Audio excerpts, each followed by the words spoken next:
नमस्कार।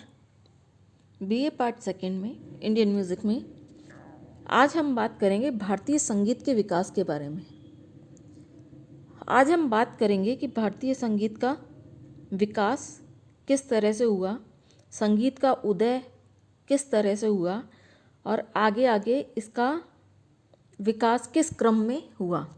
सबसे पहले हम इसके ऐतिहासिक परिदृश्य के बारे में बात करेंगे कि इसका संगीत का क्या इतिहास रहा है। ज्ञान के हर विषय का अपना इतिहास होता है जिसमें उसके उदय, उत्थान, पतन, पुनरुत्थान आदि सभी का वर्णन होता है। यही बात संगीत विषय में भी कही जा सकती है। लेकिन ये बात उल्लेखनीय है कि ज्ञान की अन्य शाखाओं की अपेक्षा संगीत का इतिहास बहुत पुराना है, क्योंकि यह उसकी जीवन सभ्यता एवं संस्कृति से अभिन्न रूप से जुड़ा हुआ है। भारतीय संगीत का इतिहास इतना पुराना है और उसकी सामग्री इतनी बिखरी हुई है कि इस पर कोई मानव शोध ग्रंथ अस्तित्व में नहीं आया है। इसी तथ्य को ध्यान में रखते हुए स्वामी प्रज्ञानंद ने संगीत और संस्कृति नामक पुस्तक के द्वितीय खंड की भूमिका में लिखा है कि भारतीय संगीत के इतिहास की रचना का काल अभी नहीं आया है। इतिहास अतीत की प्रत्येक सूक्ष्म घटनाओं का परिचय देने वाला अग्रदूत है। आज संगीत की प्राचीन असंख्य पांडुलिपियाँ यत्र तत्र अप्रकाशित हुई पड़ी है। जब तक विद्वानों द्वारा अनुशीलन और औचित्यपूर्ण प्रकाशन न हो जाए, भारतीय संगीत के पूर्ण इतिहास की रचना संभव नहीं है। कहने का अर्थ यह है कि प्राचीन समय में जो पांडुलिपियाँ होती थी उसमें संगीत का वर्णन जो है वह यत्र तत्र पड़ा हुआ है, उसका एक प्रकार से संकलन नहीं हुआ है। जब तक पूर्ण रूप से संकलन नहीं हो पाता तब तक इसकी पूर्ण इतिहास की रचना संभव नहीं हो पाती है। भारतीय संगीत का इतिहास इतना पुराना है कि इसका आरंभ बिंदु निश्चित नहीं किया जा सकता है। त्रेता युग की रामायण व द्वापर युग की महाभारत हिंदू काल के प्राचीनतम ग्रंथ माने जाते हैं। ऐसा माना जाता है कि वेदों की रचना इससे भी पुरानी है। यह भी मान्यता है कि आर्यों के आगमन से पूर्व द्रविड़ जाति के लोग भी संगीत में रुचि रखते थे। सन 1924 में हड़प्पा व मोहनजोदाड़ो की खुदाई में मिली वस्तुएं ये दिखाती है कि ईसा से लगभग 5000 वर्ष पूर्व सिंधु घाटी के लोग संगीत में रुचि रखते थे। लेकिन इस अति प्राचीन काल में संगीत को देवी देवताओं के नाम से जोड़ा गया। ऐसा प्रतीत होता है कि प्राचीन भारत के संगीत में प्रयुक्त ब्रह्मा, नारद आदि की उपाधियाँ थीं। कहने का अर्थ यह है कि भारतीय संगीत का इतिहास हमारा इतना पुराना है कि रामायण और महाभारत में भी संगीत के बारे में बताया गया। और जो हमारे इतिहास है, इतिहास में हड़प्पा और मोहनजोदाड़ो सिंधु सभ्यता के जो बारे में बताया गया, इतिहास में जब इनकी खुदाई हुई हड़प्पा और मोहनजोदाड़ो की, तो वहाँ पे भी जो वस्तुएं मिली हैं उनसे भी यह प्रतीत हुआ है कि संगीत में वहाँ के लोग रुचि रखते थे और प्राचीन काल में संगीत को देवी देवताओं के नाम से भी जोड़ा गया है। यह तो बात हुई हम ऐतिहासिक परिदृश्य, जिसमें हम ये कह सकते हैं कि इतिहास के बारे में क्या कहा गया है। अब जो भारतीय संगीत का जो हमारा लंबा ऐतिहासिक वर्णन है उसे हम निम्न बिंदुओं द्वारा आपको प्रस्तुत कर रहे हैं, जिसके बारे में हम बताएंगे कि किस काल में किस तरह से संगीत का विकास हुआ। सबसे पहले हम बात करेंगे हिंदू काल की। जो हिंदू काल है वह आदिकाल से सन 1000 तक माना जाता है। ऋग्वेद व सामवेद में संगीत सामग्री उपलब्ध है। ऋग्वेद और सामवेद यह ग्रंथ हैं, जैसा कि आपको पता है कि 4 ग्रंथ माने गए हैं, ऋग्वेद, सामवेद, यजुर्वेद और अथर्ववेद। यह प्राचीनतम ग्रंथ माने गए हैं। इनमें से जो ऋग्वेद व सामवेद है उनमें संगीत से संबंधी सामग्री उपलब्ध मानी जाती है। वैदिक काल में नृत्य का कार्यक्रम खुले प्रांगण तथा उन्मुक्त वातावरण में एकत्रित जनसमूह के सामने होता था, जिसमें पुरुष तथा महिला दोनों भाग लेते थे। अश्वमेध यज्ञों में मनोरंजन से निर्मित गान तथा वीणा जैसे वाद्यों का प्रयोग किया जाता था। हर पद से ज्ञात होता है कि यज्ञ में नियुक्त गायक उन्मुक्त गायक के अलावा उत्तम वादक भी होते थे। संगीत धर्म का एकीकरण हो जाने से इसका पवित्र रूप हो गया।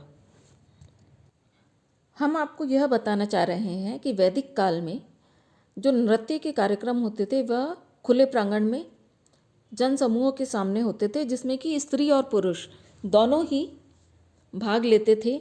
और जो गायन होता था उसके साथ वीणा जैसे वाद्यों का प्रयोग किया जाता था। वीणा के अलग अलग प्रकार थे, एक तंत्री, त्रितंत्री। जो पुरानी वीणाएं हैं वह अलग अलग प्रकार से रही हैं, तो उस टाइम पे वीणा का प्रयोग भी किया जाता था।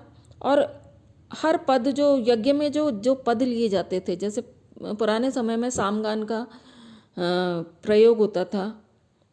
गान में अलग अलग प्रकार होते थे जिनका कि प्रयोग होता था। तो जो यज्ञ में जो नियुक्त गायक होता था वह उन्मुक्त गायक के अलावा उत्तम वादक भी होता था। जो गायक होता था उसे वादन का भी संपूर्ण ज्ञान होता था। संगीत धर्म का एकीकरण हो जाने से इसका पवित्र रूप हो गया। संगीत और धर्म यानी कि यज्ञ जो है वो हमारे धर्म से जुड़ा हुआ है, तो इन दोनों का एकीकरण होने के कारण इसका पवित्र रूप माना गया। सदाशिव शास्त्र रचित सदाशिव भरतम जो ग्रंथ है वह नाट्य शास्त्र के पूर्व प्रमाणिक ग्रंथों में से एक है। महादेव जी का नटराज रूप प्राचीन भारत में इस कला के प्रति जन समुदाय की निष्ठा का प्रमाण है। भरत मुनि के नाट्य शास्त्र में निबद्ध तालों का उल्लेख मिलता है। भरत मुनि कृत जो नाट्य शास्त्र ग्रंथ है वह संगीत का सबसे प्राचीनतम ग्रंथ माना जाता है। रामायण में ये प्रसंग मिलता है कि जब लक्ष्मण जी सुग्रीव के अंतःपुर में आए तो वहाँ उन्होंने वीणा वादन का आनंद लिया। रावण को भी संगीत शास्त्र का प्रकांड ज्ञाता बताया जाता है। महाभारत में 7 स्वरों तथा गंधार ग्राम का वर्णन मिलता है। यहाँ मृदंग, दुमदुबी, वीणा आदि वाद्यों का उल्लेख मिलता है। भगवान कृष्ण को एक कुशल बांसुरी वादक के रूप में देखा जा सकता है। उन्होंने रासलीला के माध्यम से नृत्य कला को भी लोकप्रिय बनाया। अर्जुन भी संगीत में पारंगत थे। उन्होंने अज्ञातवास के समय राजा विराट के यहाँ उनकी पुत्री को संगीत सिखाया।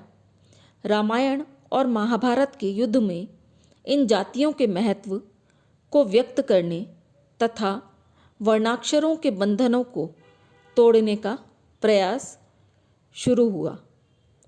कहने का अर्थ यह है कि जो पुराने हमारे महाभारत रामायण में भी जो वर्णन दिए गए हैं उसमें भी रावण को, अर्जुन को, श्री कृष्ण को संगीत का ज्ञाता बताया गया है और यह भी बताया गया है कि उस समय वादन तथा नृत्य का भी प्रयोग होता है।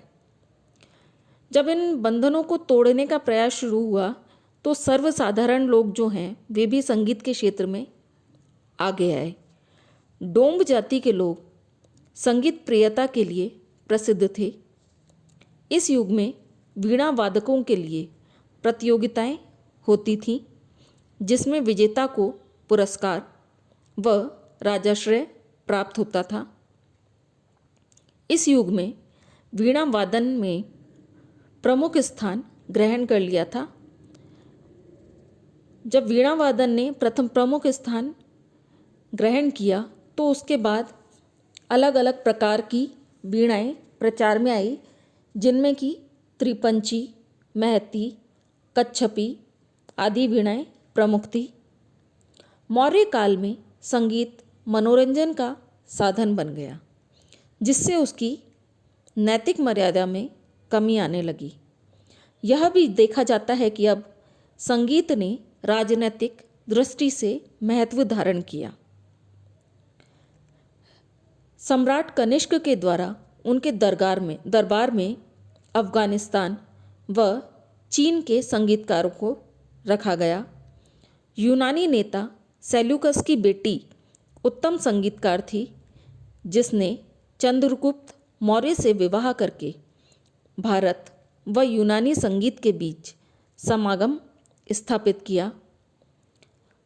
जब सम्राट अशोक ने दक्षिण पूर्व एशियाई देशों में बौद्ध धर्म को फैलाया तो भारतीय संगीत भी उनके साथ साथ जावा, सुमात्रा, कोडम्बिया आदि देशों में पहुंच गया।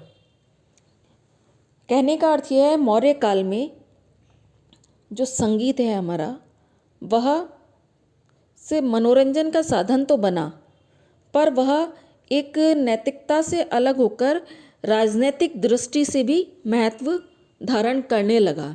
जो राज दरबारों में अलग अलग प्रकार के जो कवि हैं या संगीतकार हैं, अलग अलग देशों के संगीतकार हैं, वे आकर वहाँ पर अपना गायन वादन प्रस्तुत करने लगे।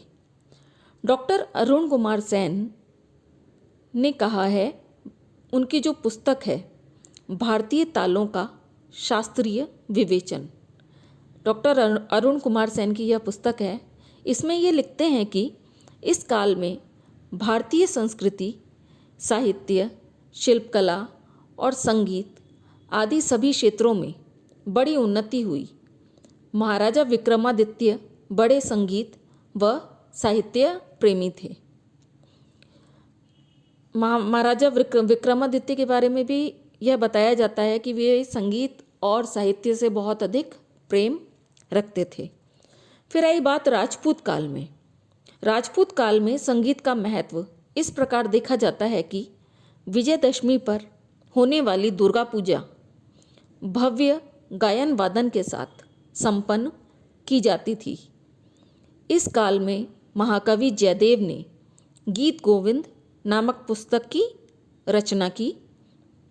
नारद ने नारदीय शिक्षा नामक सुंदर ग्रंथ की रचना की।